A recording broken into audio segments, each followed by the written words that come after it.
Welcome, you guys. This is Valentine's Day week. If you're not hearing this on Valentine's Day, it's definitely Valentine's Day week. And we wanted to, listen, you know who I'm about to announce, but I just wanted to explain. We wanted to do a romance movie, something to get you in the spirit of Valentine's Day. And sometimes we also know that a lot of people might not have a Valentine's. And I think this movie, I think we both feel this way, but I'll check in with her in a second. I think this movie is so good because it also shows you can buy love initially. Like you can, if you are alone or lonely, please consider buying an escort of some sort.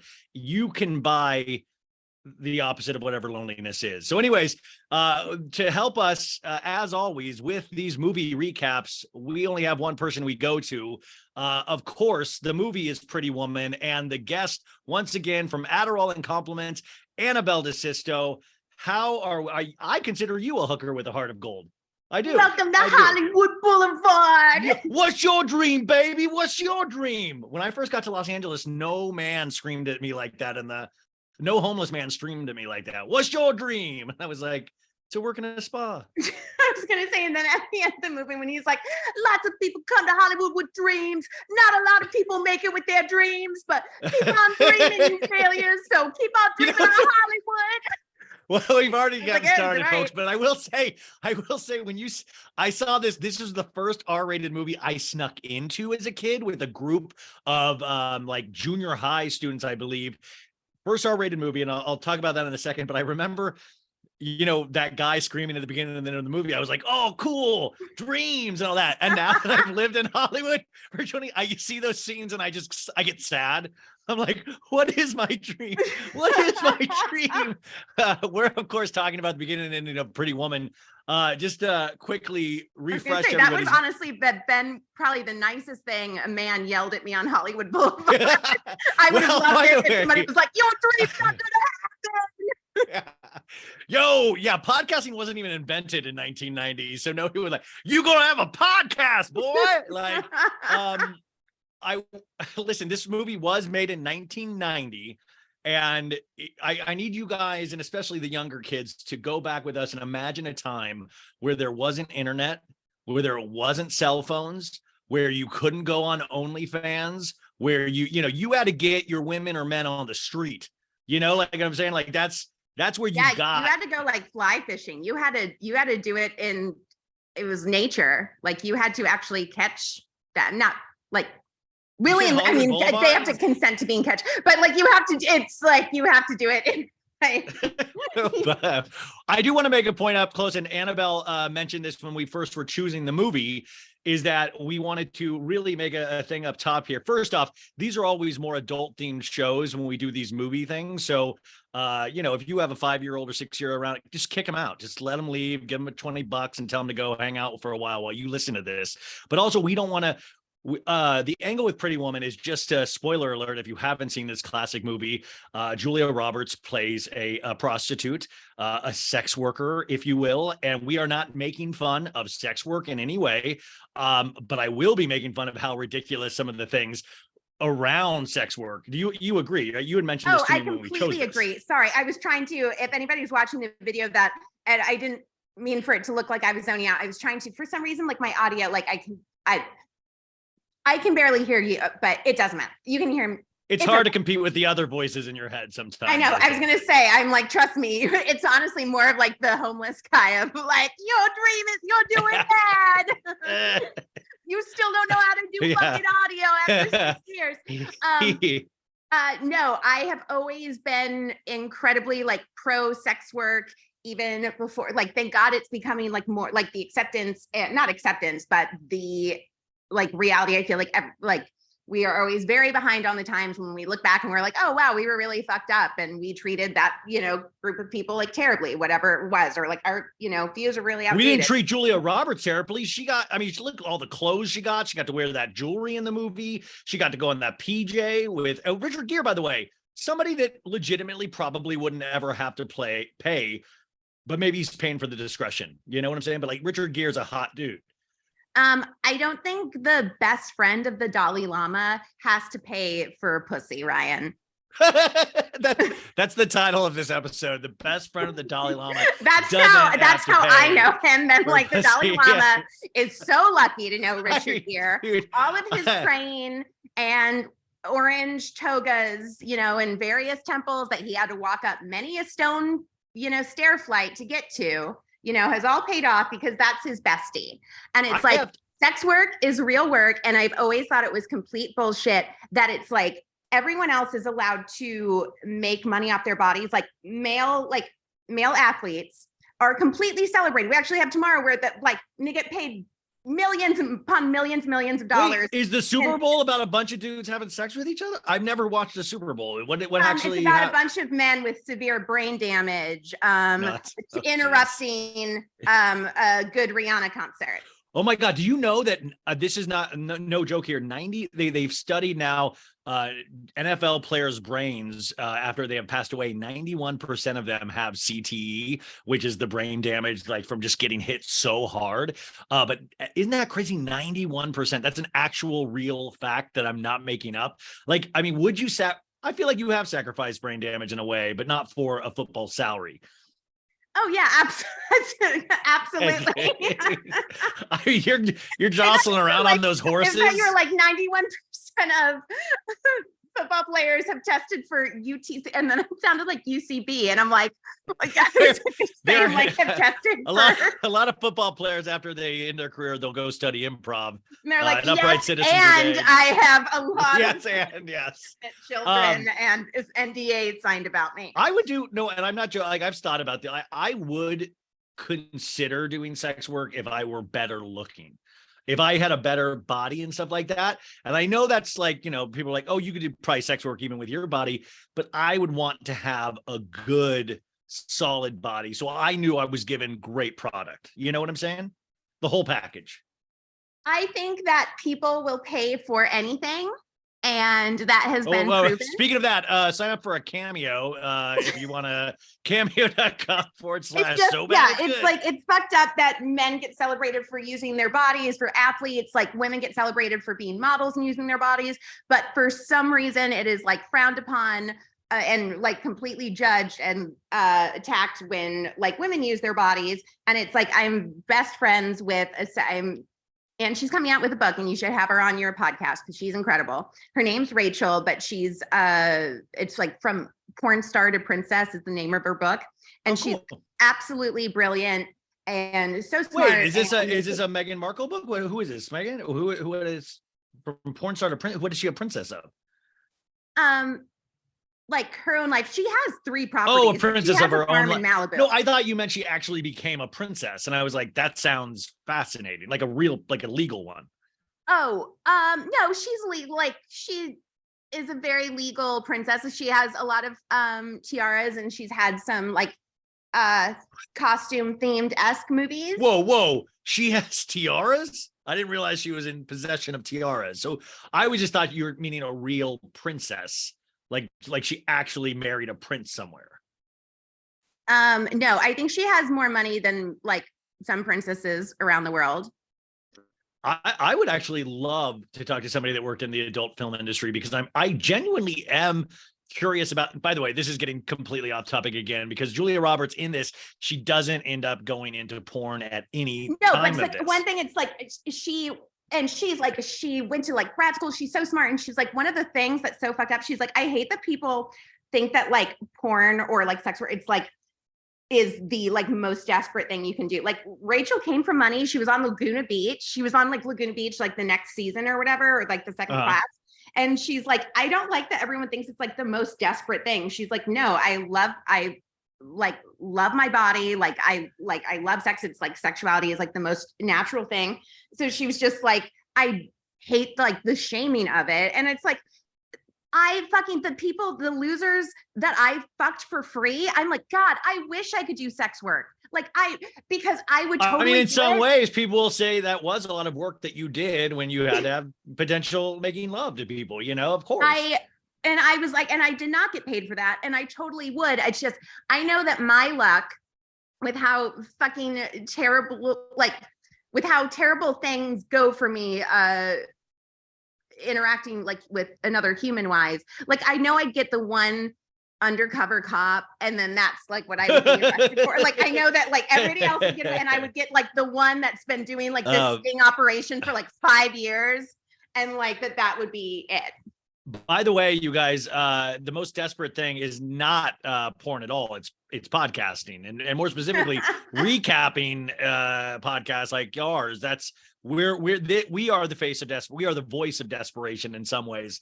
Annabelle, what is your experience with the movie Pretty Woman before this week? I had seen clips of it as you had never seen the full movie? I had never seen the full movie. I'd seen like the clips notes. I'd seen the major clips of it. Oh yeah, because remember, Annabelle likes to go online and like there's a website or something that just spoils movies. It's like, isn't movie it like spoilers? Moviespoilers.com. Okay, that's wild to me. I really thought this was one that you probably would have. I think so many girls, and like I loved this movie as a kid, but I thought so many girls like worship this movie in a way. And I want, if they don't, you guys got to remember this movie. It is, I think, so good. There's a lot of hysterical things around it, including one being Jason Alexander as Richard Gere's lawyer friend. This is, and by the way, he of course played George Costanza on Seinfeld, which is so hard to watch. It's so hard. But it's like if George Costanza was a real life person, but he was all like, it's like the stuff we potentially didn't see of George Costanza when he really got like mouthy with a woman. He's like, why don't I have why don't I put my dick in you? You know, like he gets like really like, nasty. I wasn't a fool.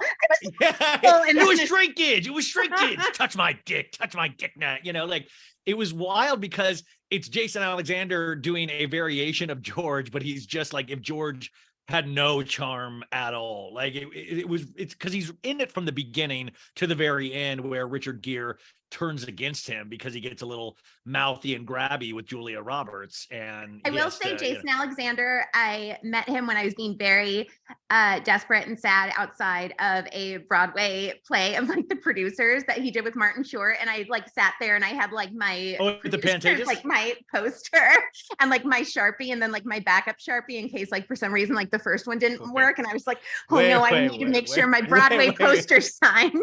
Wait, you're talking when they came into the Pantages, right? Yeah. In LA. Okay. Wait a sec. You made a poster? You made like a vision board? I did not personally make You bought one? Poster. Yeah, like at the merch, like. Oh, okay. I thought I was like, they sold Jason Alexander posters at like Spencer's Gifts or something like that. Like, no, I wish I totally would have, but no, I bought the producer's poster during like intermission, and he could not have been any more lovely. And we took a picture, and he was so tiny. Him and Martin Short were as polite as they are tiny, which they are. I feel like that would potentially be your dream threesome. Oh yeah, absolutely. Like that absolutely. I can't think of Martin, like, take the back, Martin. Martin, I got the front. You take the back, Martin. That is my dream devil's triangle. Like to me, like that is because it would be sexy, but you'd also laugh. Martin, why do you get to go first? Martin, come on. Yeah. Sorry. Having Martin Short in front of me, Jason Alexander. That's my Hollywood dream. What's your dream? Getting tag teamed by Martin Short and Jason. Let me give you guys a little history about Pretty Woman.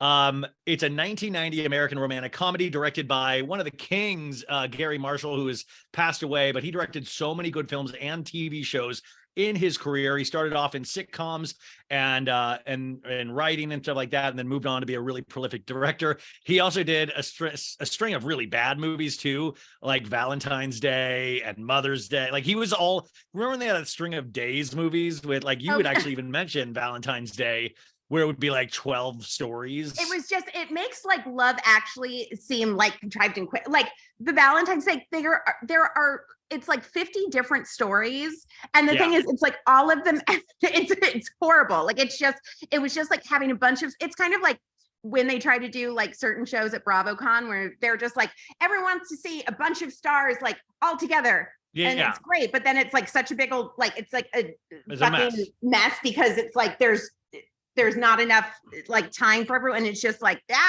like, it's just a, like We Are the World song, but like just really, Yeah, really bad. By the way, I love that you bring up We Are the World. We Are the World is hysterical because there's a lot of stories about the making of We Are the World. Like Prince refused to sit so there's like a shot of Prince just sucking on a lollipop because he refused to sing along with the chorus. And the fact that Bob Dylan's like, we are the world, we are the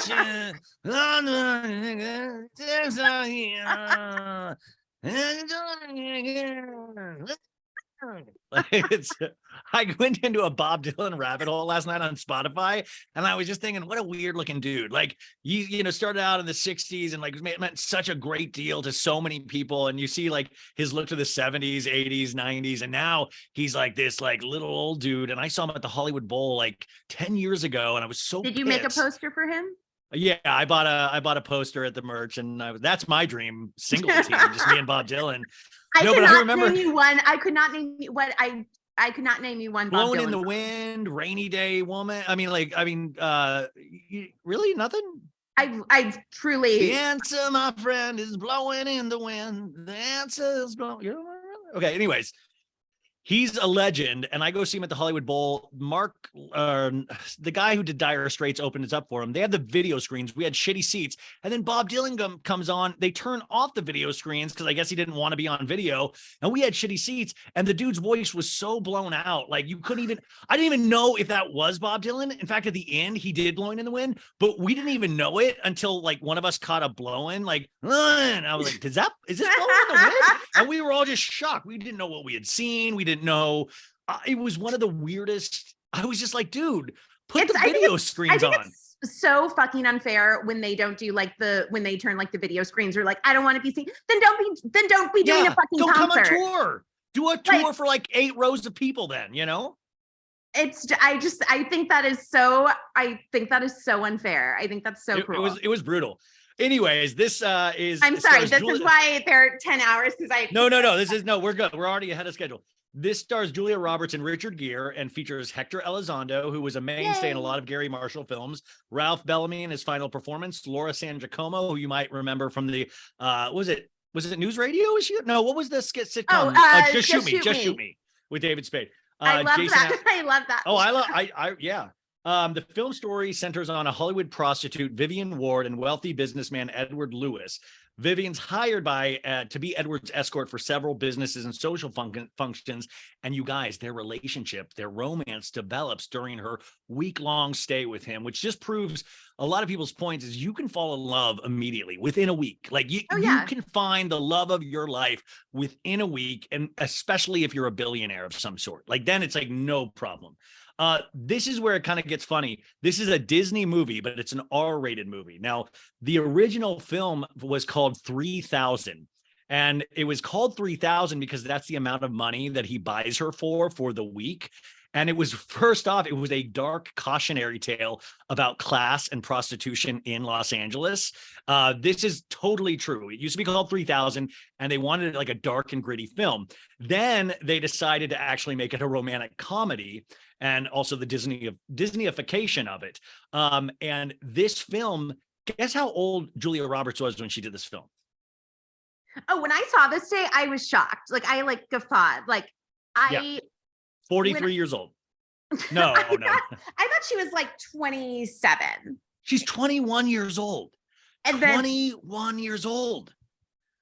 That blew me the fuck away because it's such a commanding performance, and a performance that I don't associate with my youth. I was still picking my nose and my belly button and all of these weird crevices. I was still acting like a complete jagoff, but there's weird poise and charm and everything that we associate with a movie star. This was she had done Mystic Pizza before this. She was up and coming, but this was the role that defined her explosion everywhere. That just shocked me. I just didn't think 21 ever, even when I was a kid. At all.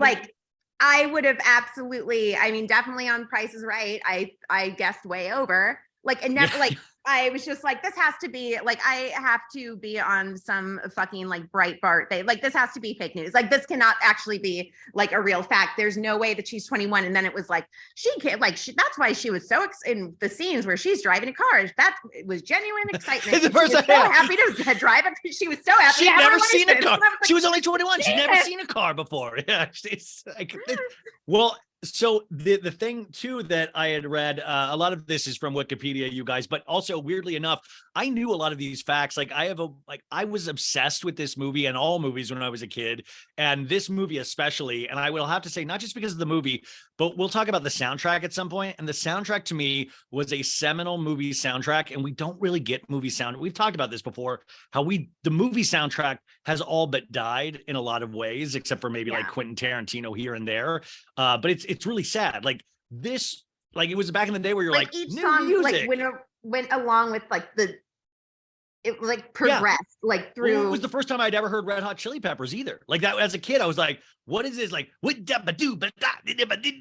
in the club with Laura San Giacomo in the beginning, and she's eating the fruit out of the dinner. Oh yeah, and he's like, and the guy's Red Hot Chili Peppers for some reason, like the bartender was like a 70-year-old man. He's like, this isn't a buffet. Like, and everyone else was like young in the club. I was like, when I worked at a bar though, that scene always crossed my mind because I was like, I couldn't feed myself off this. You know, women are differently though. Could you live off of olives, limes, or could you live off of cherries? One of the few times like I went out, it was like when I went to Vegas for my 21st birthday, and I had been on a liquid cleanse for like a week to be able to fit into my dress. And I was like so faint during club. I like literally went over and I was like, can I have these? And I just like did like a claw machine of like maraschino cherries. Cause like that was like the like first solid food I was eating. I was like hanging out to the bar. Truly, that's true. I mean, but if they had a little, if they had cherries, olives, and then maybe a little thing of steak that they would put in drinks, I could live off of that. Like a little thing, like you never get a vodka or a martini with a big chunk of steak. Like, wouldn't that be instead of cool? Strawberries? He's like, steak really brings out the out the taste of the White Claw. A vodka soda, extra steak, please. And whatever she'll have. So I talked about the original film being called 3000. This is what that actually meant in the original script by J.F. Lawton, was that in the original script, Vivian was addicted to drugs. She was addicted to drugs. And part of the deal that the Richard Gere character made with her was to stay off cocaine for a week. That's in the actual. I know Edward eventually throws her out of his car. Really not. Goodbye. You are the least fun rich person I've ever met. Could you imagine it? Just Julia Roberts, like, like he's like, you fucking. I see powder on your nose. What the fuck are you doing? Like, you're so against, like, when he was like, what are you doing? You better not be doing drugs. And I'm like, you're telling me you're a billionaire, like almost you're doing $1 billion deals in the fucking 80s. And you're like, oh, cocaine, no, boo. And I'm like, Annabelle, wait, Annabelle. I think we falsely assume billionaires and all these people are on drugs. This is why Richard Gere is a bit, he's of course he's a Nepo baby, his parents left him this wealth, but he is. Oh, I didn't know throughout the movie.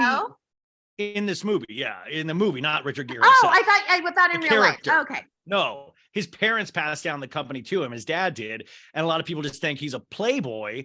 But Richard Gere, he's more brains than people give him credit for. They had actually filmed some of the scenes with the cocaine, you guys.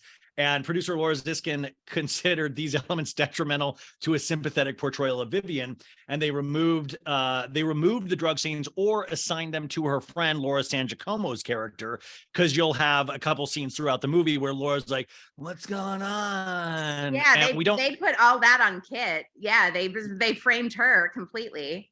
Yeah, but I felt like she was almost kind of portraying more marijuana.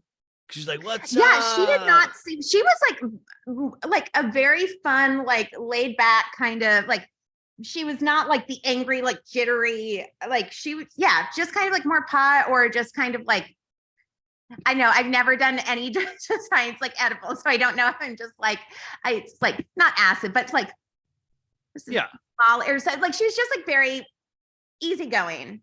Yeah, she's very easy. It didn't alarm me, but they said the deleted scenes actually you can find on the DVD release of the 15th anniversary edition of this, which I didn't know. And in one, Vivian tells Edward, I could just pop you good and be on my way. Like I could just kill you and go, which is that would make it a different movie as well. And I would have loved to see that. Oh, and she also confronts her drug dealer, Carlos, and then's rescued by Edward when the limo driver, Daryl, gets his gun out. So that's another scene that was cut from it. And these are all, I mean, it really would make it a completely different movie. But hooker with a heart of gold was one of the phrases associated with this movie. Was that like, how can you not love Julia Roberts?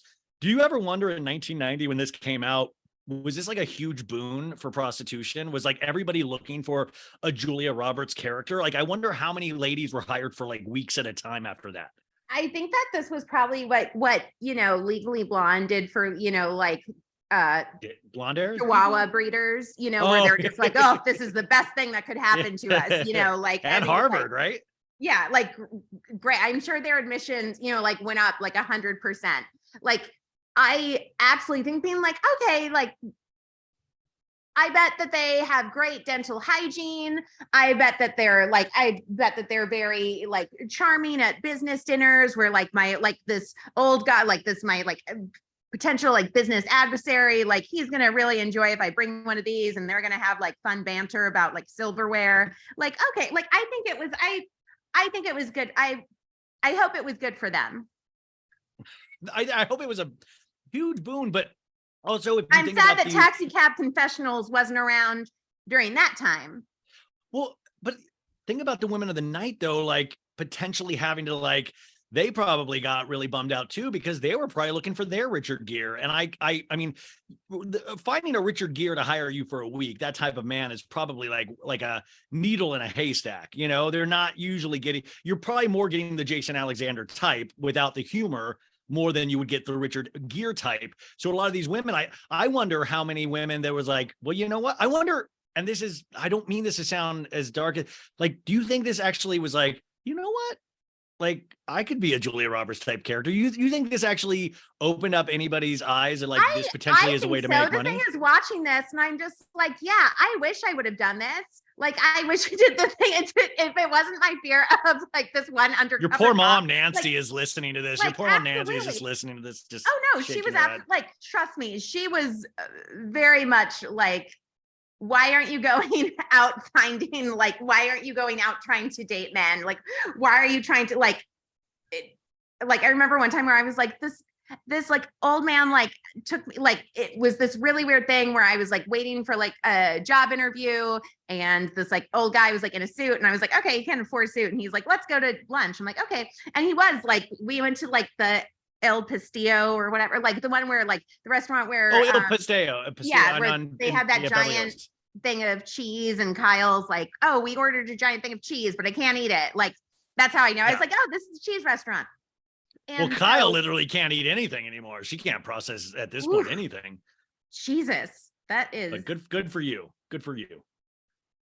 Like I saw that and I'm like, oh my God. Like I went to this like weight loss clinic earlier this week and I wanted to be like this is what I'm showing a picture. You pointed a picture of your horse? They can't make you into a right horse. Now I'm showing a picture of Loki. She's like, we got somebody in here again that made a weird request. She wants to look like her horse. We no matter what we tell you to eat, you're never gonna look like that, probably. No, you know what's so weird? I mean, this is all right. We take detours, guys.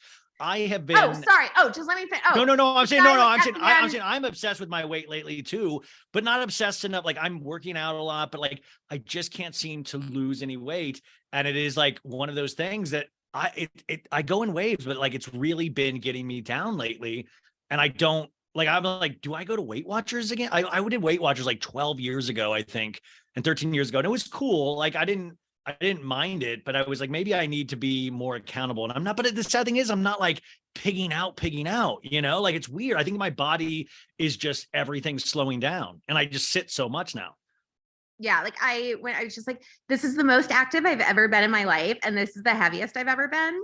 And I like, when I was just like 3 weeks ago, I had to go get, like, I was like, okay, there must be something wrong. Cause like like I must have like a thyroid problem or something because like I cannot lose weight and like my hair is like my hair is thing, which you have like my very thick hair. My hair used to be very like thick hair. my greatest talent, and no, I've like it's really bad. It's really Thomas it's really Ravenel love.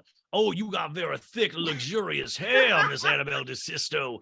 If you guys haven't heard, Annabelle was on my Patreon, and then I was on her show talking about the Thomas Ravenel story because they live in a similar area. I mean, just off topic though, have you guys talked any since I talked to you? No, I wanted to text him to see if he was going to the hunt ball because like the big like hunt ball is this this coming week. We all know the big hunt ball, of course. It's just Super Bowl and the hunt ball, yeah. But I don't want to like I don't want to like text him and encourage this, but I am very curious to like know. Create a fake number. Create a fake number and text from the fake number. Will you text him and ask him? No, fuck no. Because if you looked at my number, you know who I was. And then he'd be like, Ron Bailey.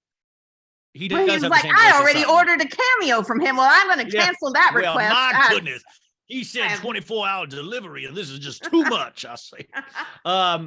Anyways, in casting of Pretty Woman, by the way, I guess the whole point is like, I want to get to that space of, you said, you know, your friend who has worked in porn in the past and has that book coming out that she loves her body and stuff like that. I would love to get to a place where I love my body, but I just have never loved my body. So I don't want to speak ever ill of people that do. Like, I find it so hard. Pictures where I'm like, I truly would do anything to get in a DeLorean and go back, where I'm just like, when the times when I thought I look back and I'm like, the fact that I fucking didn't enjoy it, like the time, like when I went to lunch with this guy, when at the end he was like, here's $200. And I was like, sir, I don't need your money. I don't need to take money. Wait, did you just admit to doing prostitution? What do you mean? No, he like offered me $200 like after lunch. He's like, here, you can have.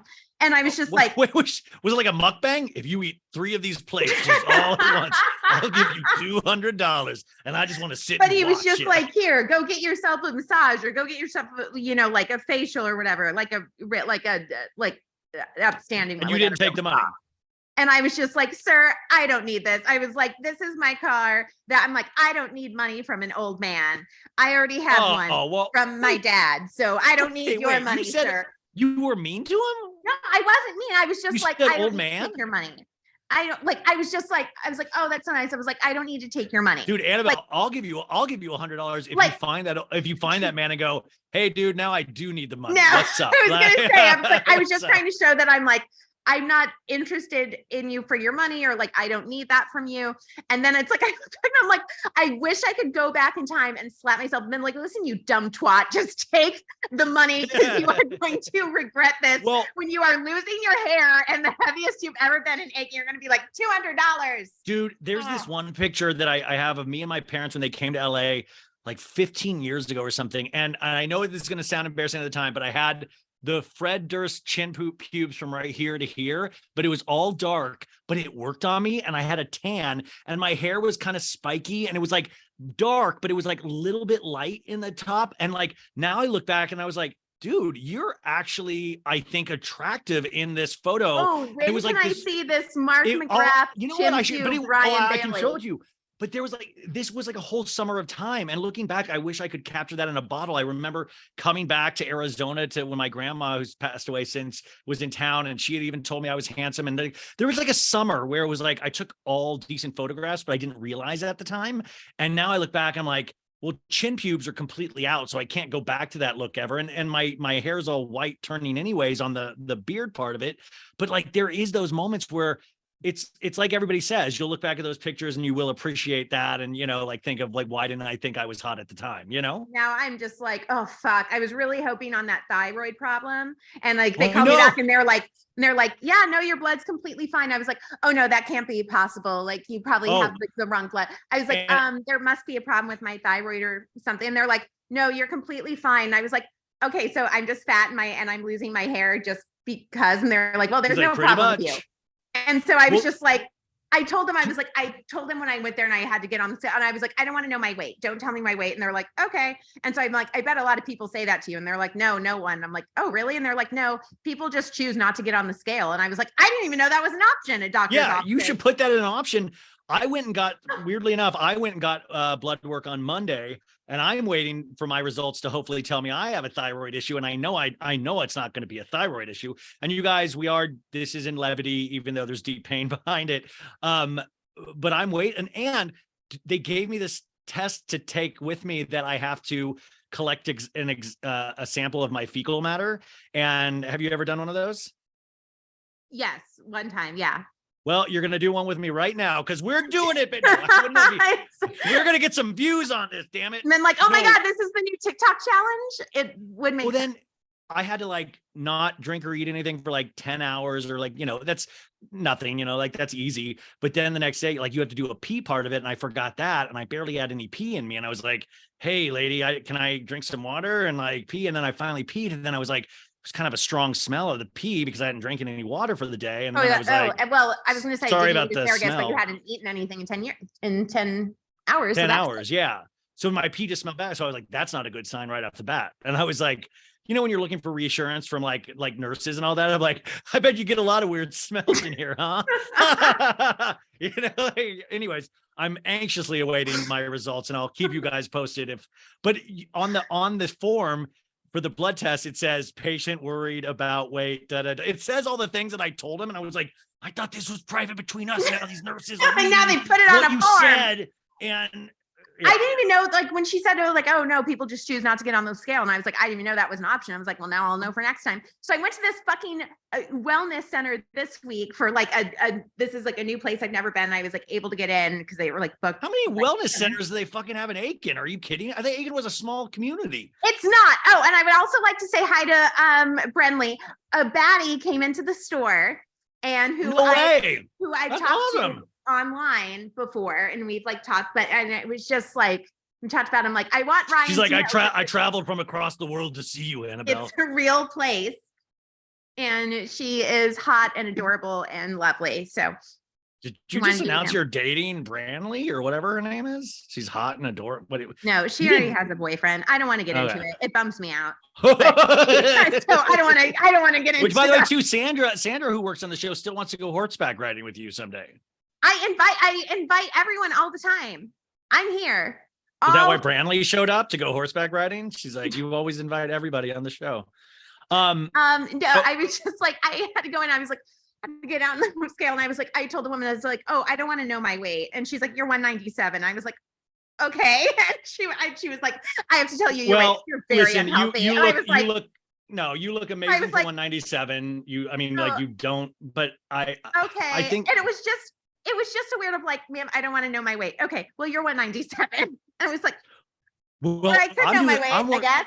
I'm working out with that trainer and I put on 10 pounds and I'm like, well, people say it's muscle. And he's like, it can't be that much muscle. And I was like, Jesus, dude. Like my trainer literally was like, I don't think that's all muscle. Thinking, okay, man. Well, that's why you need to go to Martin because he'd be like, oh, something's going on. Something's going on then, dude. Anyways. Sorry, no, they told me they're like, they went through the thing. They're like, oh, well, you're 50 pounds of muscle. And they're like, that's above average for a woman your age. And I'm like, how dare you say woman? I'm in my very late 20s. So how dare you, mammy? Yeah. And also they're like, well, your ass has so many muscles in it, dude. You're very strong. And I was like, ma'am, I don't care if I'm able to lift my cat. I don't give a shit. I was like, I don't care about being strong at all. I know. Care. That's so sad sometimes when it's like I'm like hitting all these PRs, they call it personal records, and like benching and lift, like all this stuff. And I'm like, you don't understand. I'm not looking to be Superman. Like I will gladly let somebody else. Everyone knows I'm into Batman. Everyone knows Superman has never been my thing.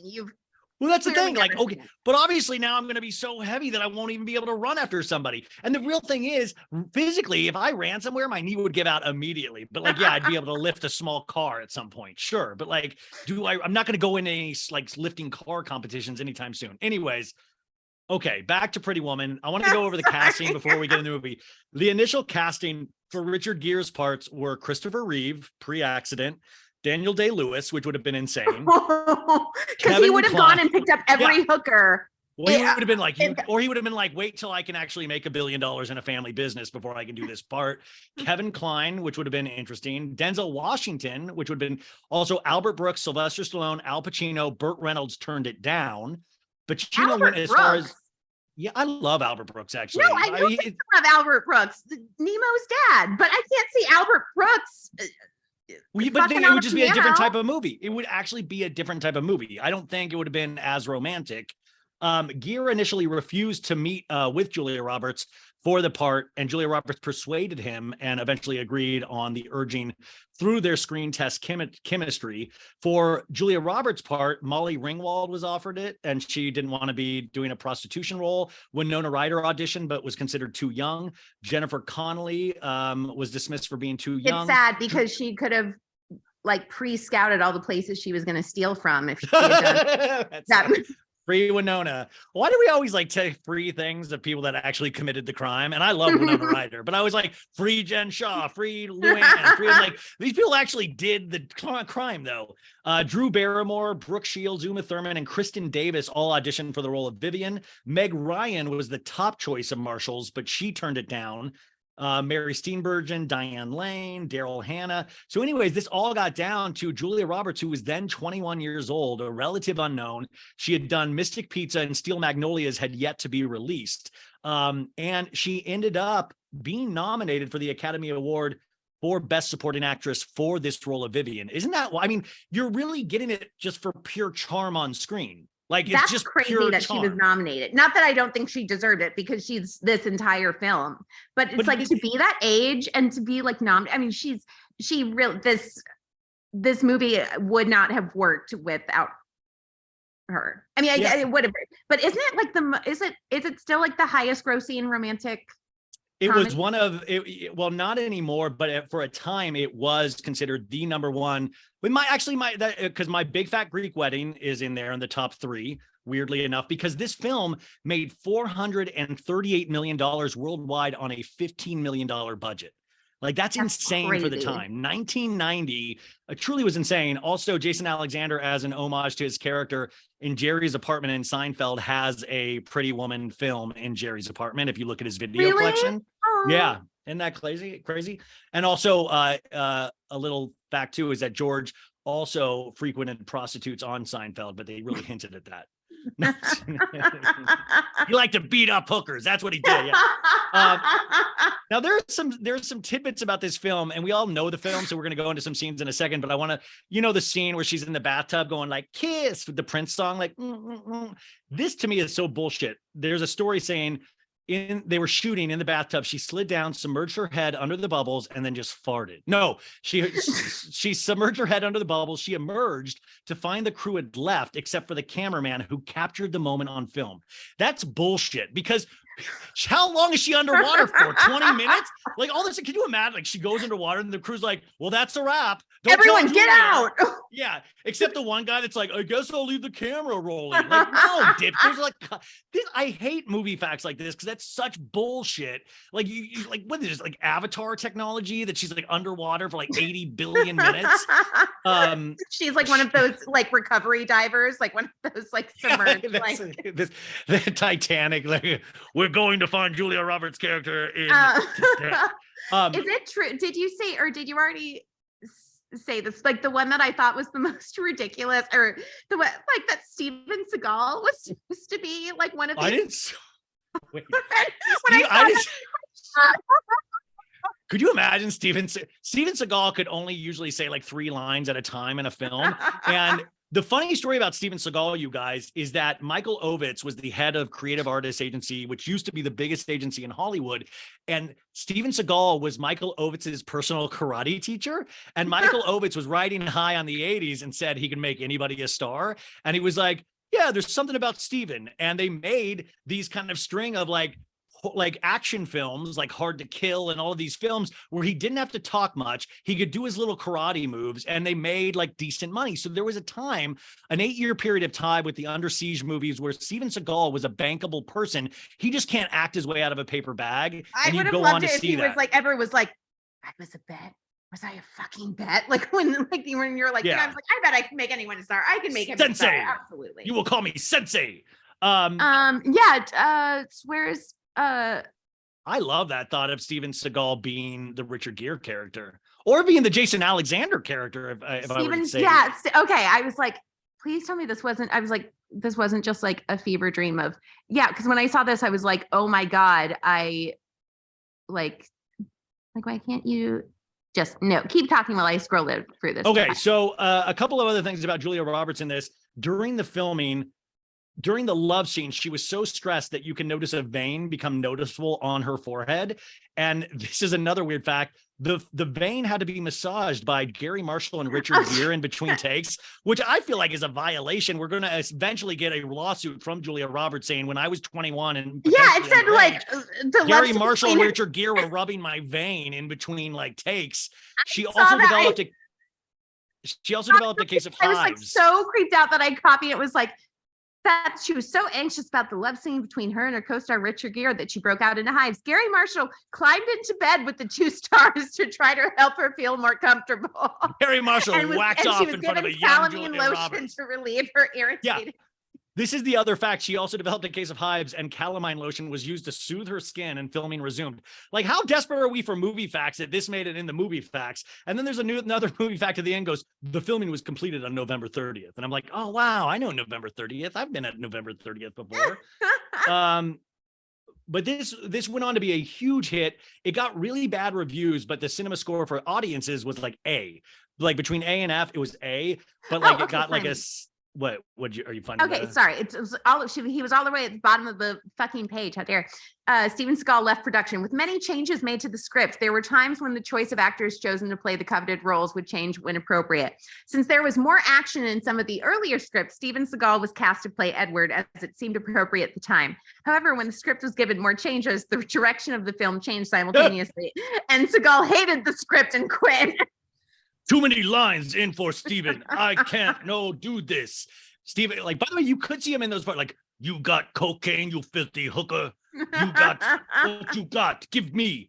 Like, if it was a gritty thing, like, it would be great if Edward character was skilled in Taekwondo and karate. Can you just see him being like, I'm afraid of heights. Like, I just... This is a $250,000 necklace. Don't lose it, slut. And he breaks Jason Alexander's neck at the end. Stamped her hand down and like held it in there. Like he would not. She's like, and then she just starts screaming. You guys, there is a Pretty Woman, the musical that got released a couple of years ago. I don't know how that. I mean, I'm sure that's charming. And also we'll talk about probably stand outside the stage door of it. Yeah, dude, after rewatching Pretty Woman, I'm still safe in my love for this movie. I truly still thought this had like really moments of magic. And also just from somebody, and you might have felt this, as somebody that lives in Los Angeles, it is fun to go back and see your town and what it looked like. And I will say the proliferation of prostitutes in the opening scene just doesn't seem to exist in the Los Angeles that I've ever known, but they're everywhere. Like they're like Hollywood Boulevard is just littered, and it's not even like hidden prostitutes. They're like, hey baby, how about I give you a ride? That kind of. Like, it's like, those are such tropes in movies of the prostitute of like, what are you doing, sugar? And it's so funny that like the outfits now, it's like her signature outfit, like this, like the blue skirt. It's like, demure. That's nothing now. That is absolutely, like, that's something you could wear to like work. It would be like, yeah. If they do a Pretty, by the way, this, I will say if somebody does a Pretty Woman reboot, I will jump off a building, like I will in protest, and I will be wearing that Julia Roberts outfit, because like that's if they did a reboot, the outfit would have to just be like her fully showing her beaver in that outfit of like, I can see your lips, no, down there.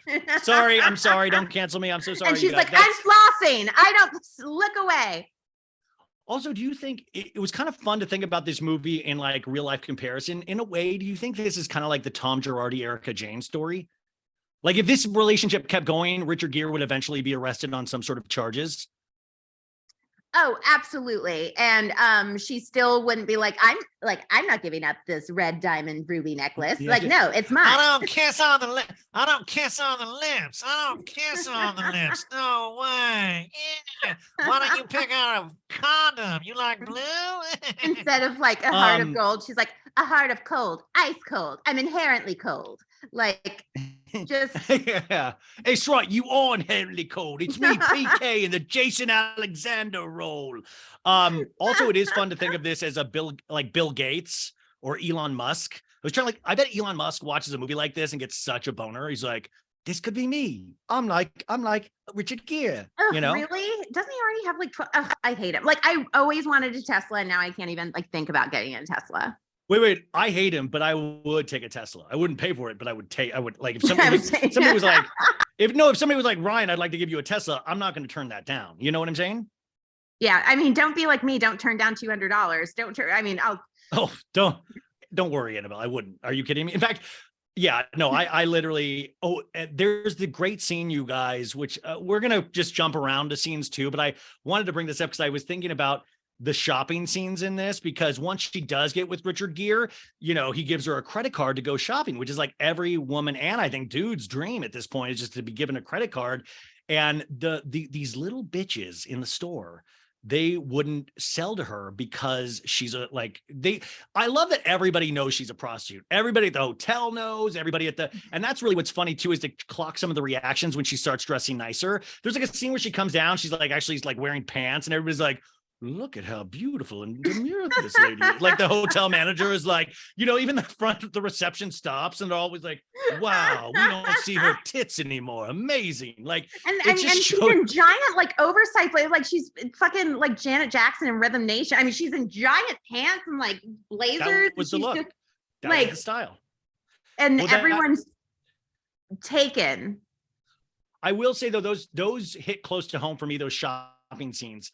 Because I remember, and this is to this day, when I go into Old Navy, I'll just usually be in sweats and they'll always like hawkeye me. And then like sometimes I'll drop like $100 in there and I'll be like, big mistake, huge mistake. And I'm like, I paid full retail price for this. And you try to treat me like a criminal? You try to treat me like a hooker? Are you kidding me? By the way, I mean, hooker doesn't even exist as a word anymore, does it? Like we don't say hookers anymore. Do no, we? Is the proper word sex worker across the board? We don't say hooker anymore. Like this movie helped to end the word hooker potentially.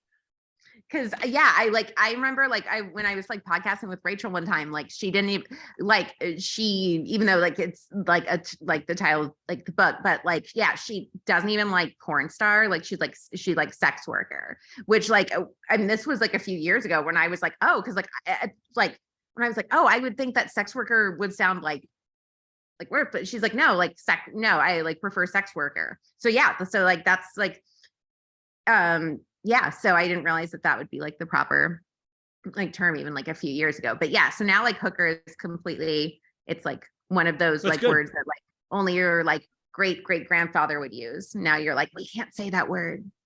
Like Grandpa used to visit hookers nonstop, but now they're called you said the clothing earlier. That's, what we were talking about, that with the little bodysuit and the little page boy cap and the jacket. That's the most offensive part of that outfit is the fucking newsy cap. I love that's Annabelle. Disgusting. I love the wig. I think it is, that to me is like when I was like a kid, like that to me was so hot, and it's still so hot when I see it. It's like that really turns me on, and young Sheldon. What? Whatever that young Sheldon's wearing, it works, baby. It works. Yeah. Pocket protector. I don't know why that popped in my head, but it's because my dad watches it all the time. But that and the red dress when she gets all gussied up to go to the opera in San Francisco, she's stunning. Like these are movie images. Like this is like historical Hollywood imagery. Did you notice on the Hollywood street though? On Hollywood Boulevard, you literally see an ad for Dianetics, and it's 1990. And I'm like, Scientology, that was like, this was about to be their heyday. Oh, good for them. They're filming right next to the Scientology Center on Hollywood Boulevard. You know that building, right? Yeah, like the giant one that's right next to Ripley's Believe It or Not, or like a little bit down. Yeah, that's where they film those opening scenes with the guy like, what's your dream? Da, da, da. And that's that. Okay. So to get into the movie, we're going to kind of skip around scenes here and not do word for word, you guys. Don't worry, calm down. And also, I think we have such a language for this film already that everybody kind of knows what we're talking about. And I think at this point, if we didn't wet your whistle with that Steven Seagal fact, I think, there's something wrong with you that you're not going to go back and check this out. This is like a dream fantasy. When I was like watching this movie, I was like, oh, fuck, this is like I feel like it's like a mix of like Twilight and like 50 Shades of Grey, but like in a good way. Like that this is the dream. Like this is way hotter to me than like 50 Shades of Grey. Cause I was like, oh no, this guy isn't a fucking psychopath and he doesn't want to email me all the time. Well, Like these two characters have charm. The characters and the actors in 50 Shades of Grey, no offense to Jamie Dornan and Dakota Fanning or whatever her name is. What's her name? Is that Dakota Fanning. No, it's not Dakota Fanning. Oh no, that's the little one. No, that's from Uptown Girls. No, Dakota Johnson. Oh, of course, Uptown Girls. Like, what is that? Yeah, Dakota Johnson. They don't have charm. Like, so they can barely make an S&M movie work. But this, I really would. This is the sick part of my mind, and I'm sure you pictured this too. Like, the only thing that is missing is like we have a couple of sex scenes in this where like he has her on the piano bench and she's wearing like this black silk nightie thing, and he kind of rubs his hand over her boobs, if you know. But what I do really kind of want, like I always want this with any romantic movie, is when they go to have sex, I want it to be an extended sex scene where he's like pile driving her, he's like just flipping her around, she's eating his butt, she's eating his butt. Like I want an extended, then like the gerbil would escape, Ryan. Shut up there. Guys, what she's referring to is a horrible rumor that got spread around in the 80s that Richard Gere had a gerbil stuck in his butt and had to go to a hospital and they had to get it out. There was all these rumors you would hear at the playground at your elementary school or junior high. It was that. I remember one of the new kids on the block had a gallon of semen pumped from his stomach. I heard that rumor once. There was all these rumors. Like there was a rumor Christopher Reeve was gay. There was all these horrible rumors I remember hearing as a kid, and this is before internet, so you couldn't go up and just immediately look, and not that it would be much better now, because if you looked it up, there's even worse rumors about everybody. But it's not true. Like, could you imagine of like, yeah, I was the nurse that got that gerbil out that night. It was a 8-man rescue operation. The gerbil was not harmed. I want to know when that nurse's NDA is up, because that's who I want to see do a viral like TikTok expose. Also, okay, no, if I don't want to kink shame if gerbils in your butt's your thing, like I really don't. Like, but I was going to say you're about to lose a lot of listeners, Ryan. Yeah. So I know are you that's ready my to primary offend audience, this group? But don't you think if you're going to the point where you need a gerbil in your butt, like couldn't we find a different way? Like, wouldn't we find like you know what I'm saying? Like, if that's your like. You could probably get the sensation of a gerbil in your butt so many different ways with a non-living Ryan, thing. this was, the world was different. This was 1990. They didn't have Etsy. They didn't have the type of like sex toys that we have available now. Yeah, like, Richard Gere's done interviews since going, man, if I had the technology that they have today in sex toys, that gerbil would be here with us today. I've never ordered one, but sure. Etsy, what I'm telling you, it's just the stuff. If you look up sex toys on Etsy, the amount, like just like the craftsmanship, the craftsmanship is incredible. But the plethora of options you have of different animals and like a lot of like hentai, like a lot of like octopus, it's like a lot of fantasy creature things. Like I guarantee it. What are you saying even? What are you about to pass out? Gerbil options, I'm sure, on Etsy. So I'm just saying that. I feel like you actually know. If you know it, just say it. Do you know that there's a gerbil option on Etsy? It feels like you know now. Yeah, sure. Like I'm gonna look now at the bookmarked page that I have. Earrings. When I was trying to find like a mouse, mask, there was just like real like dead mice earrings, and I'm just like, how are these $70? And she had sold like the weird fan in me was like, I wonder how much the gerbil, like if you could stuff that gerbil and put it in like a movie museum. Wouldn't that be cool? Like, you know how Michael Jackson. If that was next to you in Planet Hollywood, I would so much rather. Leo DiCaprio always has the dinosaur bones, and I just have like, well, that gerbil, that's a funny story about that. That was in Richard Gere's ass in 1987. Like I'm setting a mood. I would so much rather that than a Monet, than like somebody who's like, I've been like, no, that's true art. Yeah. That's something. Sure, yeah. You can pick it up, Anyways, so all I'm saying is that consider not using gerbils for everybody out there. There are things. Annabelle seems to want to highlight somebody's Etsy store right now, and she's desperately looking. Oh, no, it says it's been discontinued. Oh. Yeah, probably right now. I was going to say, I well, shut down now they're I shut definitely going down- I to get shut pulled down out. my- Now there's definitely going to be a huge my push. web star. Yeah. Okay, so we open up, you guys, the movie. They start at this Hollywood party that we find out later is Sylvester Stallone's house, and Sorry. Jason Allen. What? No, What's going on? sorry. Because I typed in gerbil dildo and it literally said, it came up like the third thing of Museum of Scree Sex Toys. Gerbil vibe, I'm not kidding, is the title. That's not me saying it. Do you remember that old rumor about gerbil and Richard Gere's ass? Well, apparently California Exotic Novelties thought gerbling was going to catch on or something because they started making this vibrator that looks like a gerbil years ago. I remember it from years ago when I opened Early to Bed and have talked about it many times over the years when speaking about crazy sex toys. Oh, and it's in the shape of a and it looks like a little gerbil. Oh, cute. Oh, So, God. Ryan, I'm set. Well, your birthday's coming up in April. I miss Yeah. Christmas. So Hey, I can say, now I've already showed you your present. I can barely fit poop in there. I don't need anything else in there. Are you kidding Ryan! me? Okay, anyway, so they started this Hollywood party that we find out is Sylvester Stallone's house, and we meet Richard Gere's character. We also meet Jason Alexander's character, and his name is Philip. The Richard Gere is Edward, and Edward's like, I gotta get out of here. I gotta get out of here. And he takes Jason Alexander's car, and which he is had just broken also up with his weird. girlfriend on the phone right before. Oh yeah, because he's like, why don't we just talk right now? And like, when you're as dashing as Richard Gere and as powerful, he's like, yeah, that's like, women come and women go. You know what I'm saying? Like, he doesn't care. He doesn't. Does he care? It was a very amicable breakup, especially being that they lived together in New York. And it was just like, I felt like very like a waspy type breakup where she's like, I'm tired of talking to your secretary all the time. I feel like I'm dating her. And he's like, well, you know what, you signed up. Also, I was like, we never got to see the secretary. And I was like wondering, I wonder if it was like an old lady secretary, like how Hugh Hefner had, like Mary in The Office, like who was just like wearing her little matching sets and just like writing. Or if it was like a hot secretary. But like, I was just like, why do we never see, we never see her, and though she's such a big part of his life, apparently.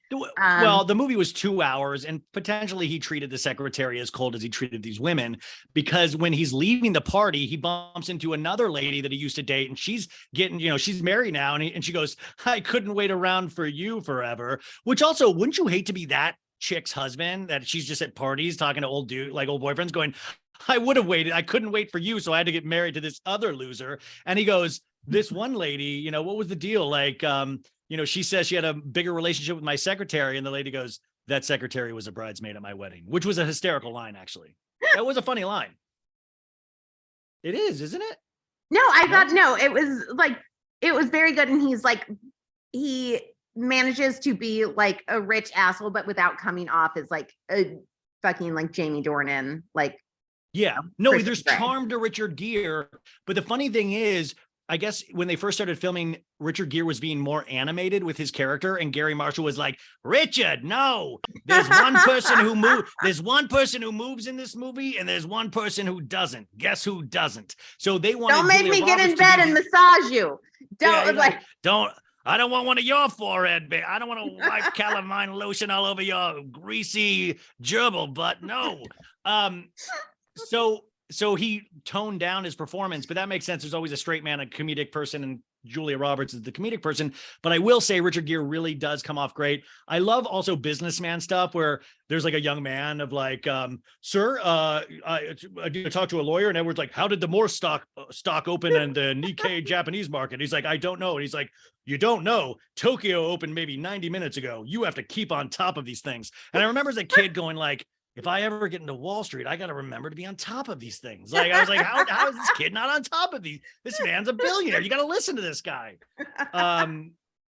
So then they get the car, and Jason Alexander got this new car, but Edward decides to take it to gallivant around. Right. And like, I'm so sorry. I know you're going to kill me. Because I know can I run and pee real quick? Oh, God. So basically, Edward can't wait for the limo. So he asks Philip, Jason Alexander, for his car, which is a gray Esprit. And by the way, there's a movie fact saying that it was supposed to be Ferrari and stuff, but Ferrari didn't want their name associated with a prostitute movie, I guess. So big mistake. Finally huge. huge. So all of a sudden Edward is driving on this car, which is a stick shift, doesn't know how to drive it, you guys. You know how it is. And he finds himself lost in Hollywood. And this is the part where I was like, well, what about Waze? Go on Waze, Richard Gere. But this was before cell phones and internet. So he truly was lost in the Hollywood hills. Like, isn't that like that blew my mind? Didn't that blow your mind? It amazes me of like when you think about like of like, how did people get anywhere? Like, I mean, like, that's why I feel like do there was probably mass deaths of people just giving up. Just like, I don't even know. Like when I moved, there was a thing called the Thomas Guide, you know, and I was a background extra. And when I like a Thomas Guide, and they'd be like, go to page 337 of the Thomas Guide, and it'd be blue C10. And it was always like, it was like a $70 Thomas Guide map that you would carry in your car. It was insane. Also, this is the beginning of the movie where they have my favorite song of all time, King of Wishful Thinking by a band called Go West. And to me, this is still on my hiking playlist. Like, I don't mean to give in to my just cause you cut me to the bone. I can hide the tears in your eyes. We will never stop this stone. The video is hysterical too, by the way. The video is like, if I don't listen to the talk of the town, maybe I can fool myself. I'll get over you. I know I will. I'll pretend my ship's not sinking. And I'll tell myself I'm over you. Cause I'm the king of wishful thinking. It is so good. It is such a bop, you guys. And as a kid, I had this habit, I've told you guys this so much times, where I would put myself in breakup songs, even though I had never had a girlfriend. And I would put myself like, I will eventually be in pain one day because like somebody doesn't like me. So I would listen to this song. I like that the breakup song. It's like you never thought of like, oh, this is how somebody's going to feel when I break up with them. Like the fact that you were gaslighting breaking up with you. So you're like, I'm already the breakup person. Oh, literally on my divorce, I was like, the king of wishful thinking. So I know that's so dark. But I remember in 6th grade, like I mean, that's a very clear memory for me of it was that and Chicago's Look Away, Baby, Look Away. If you see me walking by and the tears. Oh, I thought you were talking about like Chicago of like, he had it. I thought you were going to be like, he had it. No, coming. The band Chicago when Peter Cetera was the lead singer, and they had this whole album of like really great sad songs that I remember. And I had a wild imagination as a 6th grader. I also had these really vivid fantasies of playing Robin to Batman's Michael Keaton's Batman. And it wasn't even me playing Robin. I would like have fantasies of hanging out in a trailer as Robin. Like I would have these I'd have these. So like Robin at like craft service? Out. Well, me, I would be the actor playing Robin, but I would be like in my trailer hanging out with Kim Basinger. You know what I'm saying? Okay. Like I wouldn't even fantasize about being a real Robin. I wanted to be the movie version of Robin, but not even in scenes. I just wanted to be the movie version of Robin that hung out on set. You know, like I just got to be around. You know, Michael Keaton was like, great scene today. You climbed out of that cave. Awesome. And I'd be like, thank you, Michael. And I mean, I grew up in Kansas. There wasn't tons to do. That's not true. There was tons to do, but it was before the internet. That's all I can say. Anyways, this dumb Edward, he is just lost. Like he could be lost for all we know. I love so we now cut to Hollywood Boulevard, and there's a map of the stars. They're like, you know, selling those. There's a drug dealer that we see like passing drugs on Hollywood Boulevard. And there's like a shot of 2 prostitutes cruising on the sidewalk. And the man's like, what do you say, Blondie? He's like, hi, honey, you want to have some fun? and like, hey, baby, looking for a date? And the man's like, yeah, honey, we're looking. Well, here I am. And we see that happen. The credits are still on the screen. Music fades out, and we see Vivian and Kit's apartment. And it is a ramshackle apartment. But the landlord, which, by the way, did you notice the guy playing the landlord is the same guy who plays the police officer in Home Alone? Of like, we lost our son. Yeah. Okay, honey, we gotta lost our son on line 2. Is he lost? It's that same guy who plays the landlord. No, I didn't see it. I was so fixated on the alarm going off and then the arm reaching out. and I say this as I'm Sicilian and I go through the same thing.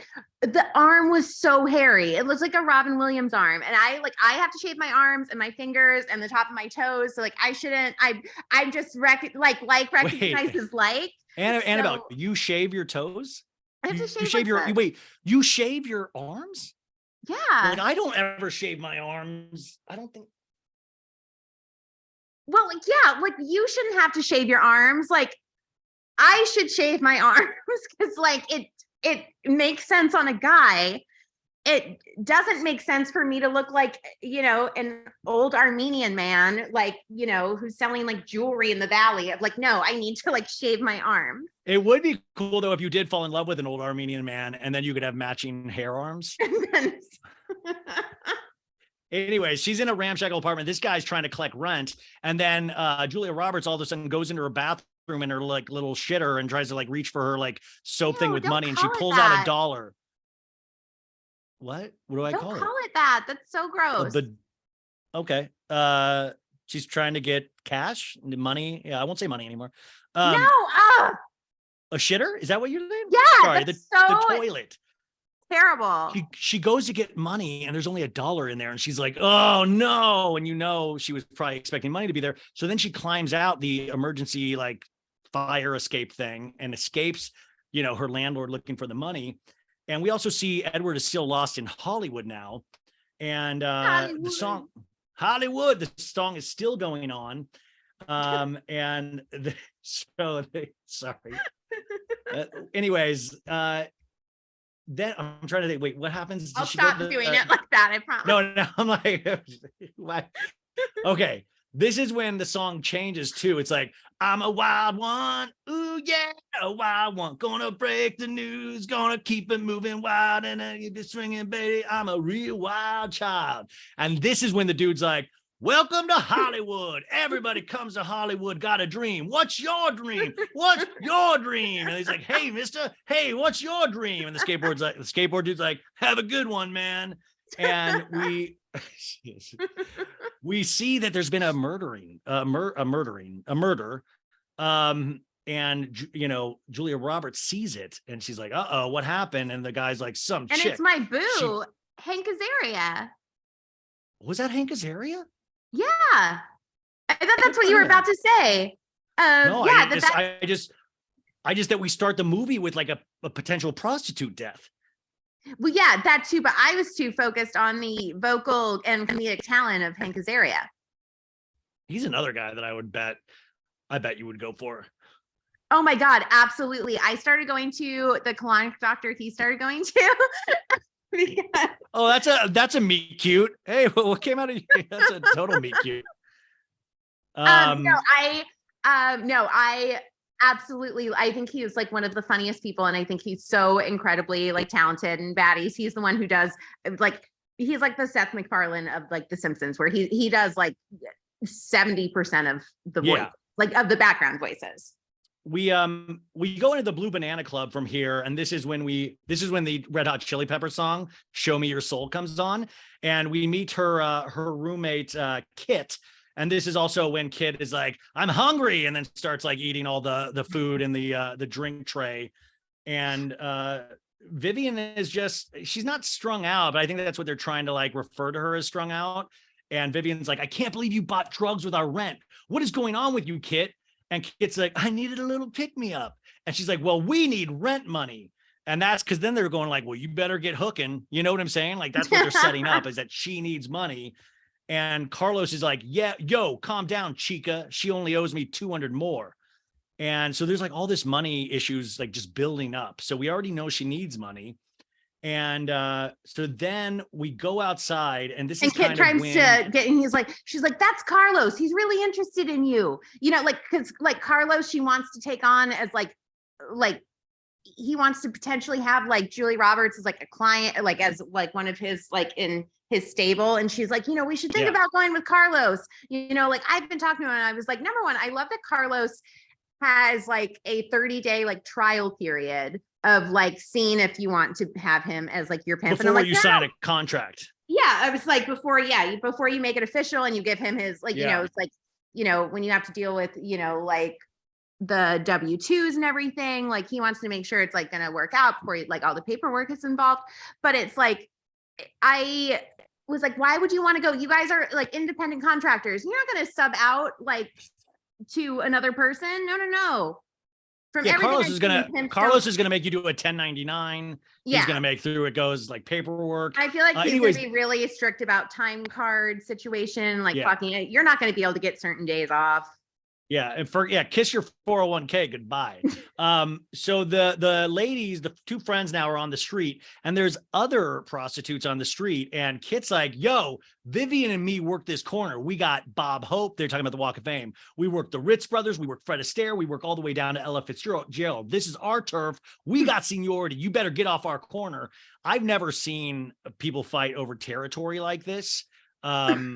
I've seen people like fight on like workout bikes at like 24-hour fitness and stuff like that, but never not like gang territory of like, hey, we got the Three Stooges. This is our place. This is our place.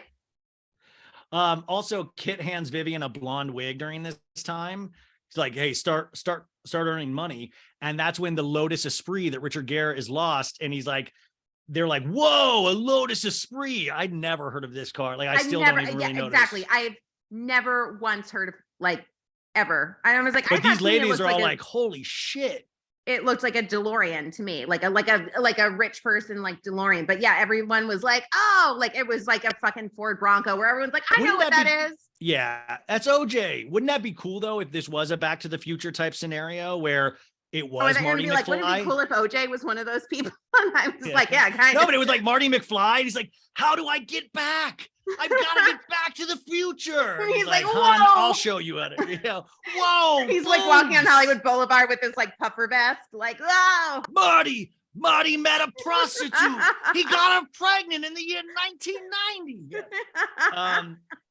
So anyways, now Vivian is like, he's like, I'm lost. Can you give me directions? And she's like, for $5. And he's like, $5? You know, that it's directions are free. And she's like, well, now it's 10. He's like, 10? Are you kidding me? You know, and he's like, fine. And he's like, here's a 20. Can I get change? And she grabs the 20. She's like, for 20, I'll show you myself. I'll even show you where the stars live. But it's really charming. I'm doing it like intensely, but it's like actually cute. And he's like, that's all right. I already been to Stallone's, because she said, let me show you where the stars live. But he already came from one of the stars' houses. So now they're on the street, and they're just driving around, and she starts giving him a hand job of all hand jobs. Like it is just, I was just trying to see if Annabelle was listening. That didn't happen in the movie, but it should have, right? No, I was wondering if I should interrupt you and tell you he didn't come from Stallone's. It was because like that, like when he like stopped and asked that poor guy who was looking through the garbage of like, can I ask you, like, do you know where can you point me like where like Beverly Hills is? And he like the man who was like literally eating out of a trash can trying to find, and he's like, man, you are in. He's like, this is Stallone's house. Don't you know? Of course, you're already here, you know, and he's like, oh, thank you. Like, and he's all annoyed. I'm like, sir, this man is literally trying to eat trash right now to survive. And he's like, oh, what an asshole, as I drive away and like my friend's fucking like, I don't even know what type of car this is. I still don't know what brand of car this is. Also, I don't eat trash out of necessity. I eat trash because I want to. You know what I'm saying? Yeah, like, don't actually just assume. Anyway, so he sees that like a prostitute's been murdered too. He's like, I guess this is not the greatest time to be a hooker, is it? And then Vivian's like, look, I use condoms always. I get checked once a month at the free clinic. Not only am I better in the sack than an amateur, I'm probably safer. And Edward's like, like that. It's very good. That's great. No, it's amazing. You know, he's like, should have printed that on your business card. And Vivian's like, if you're making fun of me, I don't like it. He's like, no, I'm not making fun of you. So now they're just driving around. They're like having some conversation as it was. And I think he was like, you know, how much, you know, when he asked him, she's like, when he asked her, you know, like how much do you guys like make a year? You know, like what type of money do you girls like make a year? Like, and he's talking about it like he's taking a census of like, you know, ballpark, like what type of, what do you think? Like, also this, I think he's got a business mind. So he's looking at it from like a Shark Tank angle. He's like, if you sell, like, I mean, that's another way this movie could have gone, where Richard Gere unionized a lot of these prostitutes in like this dangerous area of Hollywood. And he's like, you know, under me, you're going to get health, you're going to get dental, you have a vision plan. And I think that's where my mind was going when I saw that. But anyways, he reveals that he's at the Beverly Wilshire, the Regent Beverly or something like that. Regent Beverly Wilshire.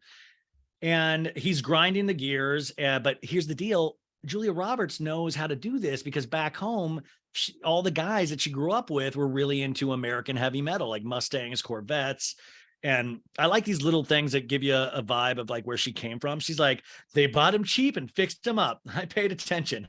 So how is it you know so little about cars? And he goes, yeah, because she can drive a stick and he can't. So it's like one of those cool tropes. It's like Megan Fox in Transformers, where it's like it's just like such thing of like when like a woman knows like, oh, like this woman knows all about cars, and like the man knows nothing. And that's another. Like, what about a Transformers Pretty Woman mashup where Bumblebee like is lost and he actually ends up putting a hooker in his car to get him around, and then it's like well, the fact that Bumblebee is still choosing not to communicate, that he can like only communicate like through like the songs music. he plays. Yeah, but like I did think at like the end of the first Transformers when like Shia LaBeouf and like Megan Fox are like dry humping on like the roof of like on the hood of like Bumblebee, and I'm just like, ugh, I don't know. I hate those Transformers movies with a passion. Like I hate them. I hate them. I mean, I genuinely hate those Transformers movies. Okay, sorry. And I just can't tell which one is which. There's like it's so loud, and I don't know which one is. Yeah. It's just like a bunch of like rocks in a like washing machine. It's just so much noise, and I'm like, I don't know what robot is what. See, we didn't have that problem in that movie, Small Soldiers, that you wanted to make fun of, that nobody had seen it, and then I posted in the baddies group, and actually many of them had seen it. And the Gorgonauts no, and it's the a wildly All-Stars popular movie. were completely different, and were very easy to tell the difference of. Okay, so we get back to the hotel, I believe, right? And there, she's just cute as a button. She's saying things like that little kid in Jerry Maguire did with like, Jerry, the human head weighs 5 pounds. And she's like, your foot's as big as your arm from your elbow to your wrist. Like, that's a cute little fact. But she says and it's charming. true. I tried creepy. that. Because I was like, oh, I wonder if that's true. And it is. And she shows her arm to Edward. He's like, ha, ha, ha, ha. And she goes, did you know that? He goes, no, I didn't know that. A little bit of trivia. And so they're kind of doing flirties. And then they start talking turkey. And he's like, hey, what kind of money do you girls make? Like you just said. And she's like, I can't take less than $100. And he goes, $100 a night? And she goes, for an hour. And he goes, an hour? You make $100 an hour and you got a safety pin holding your boot up? You got to be joking. And she goes, I never joke about money. He goes, neither do I. $100 an hour, pretty stiff. And then she puts her hand on Edward's zipper where his penis is. It's a play off the stiff thing. Do you see? And then he goes, and she goes, well, no, but it's got potential. And the funny thing is, he's rock hard. It's standing out 3 feet from his pants. It's really like a funny visual scene here. it's like Cameron Diaz's hair and There's Something About Mary. It's like it doesn't even fit on an IMAX screen, so you can tell he's super into this. That didn't happen at all. But anyway, so now